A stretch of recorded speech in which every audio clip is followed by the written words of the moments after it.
Well, as we already know, petroleum is vital for many industries and in the manufacture of a wide variety of materials.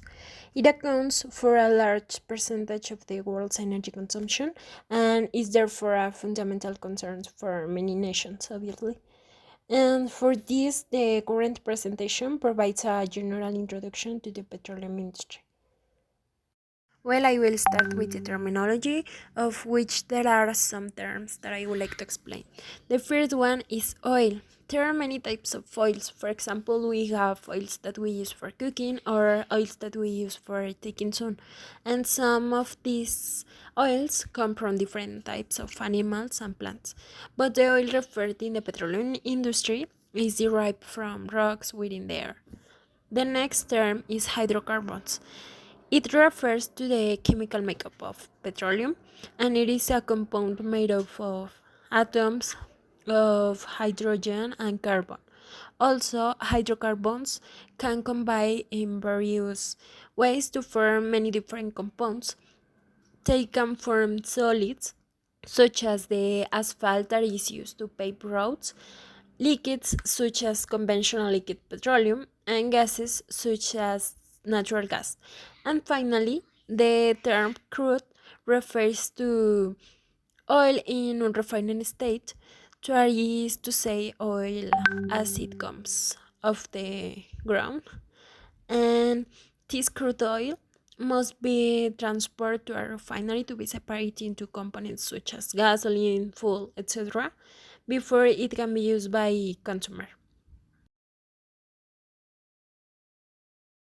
Today, there are thousands of petroleum products. At the refinery, crude oil is separated into fractions through distillation.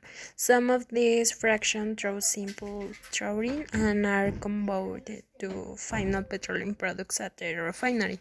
Other refined products require further processing at the chemical plants and factories, showing up as final consumer products. Some examples of these show below. As we can see, we have lubricants, solvents, and diesel. And finally, I will talk about refinery processes. At the beginning, we have the styling. The styling exploits the characteristic of chemicals in crude oil to put different temperatures, a phenomenon that engineers chart along distillation curves.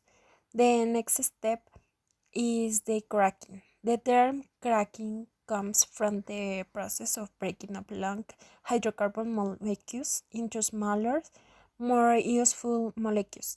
The cracking process converts heavy straight run liquids into gasoline.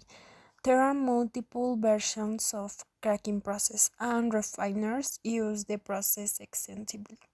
The process of reforming was developed to raise both the quality and volume of gasoline produced refiner.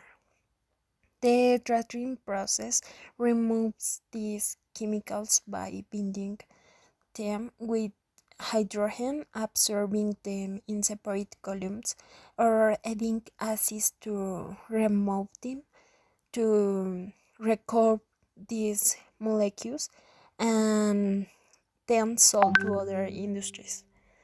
And the last major step of the refining process is blending various streams into finished petroleum products.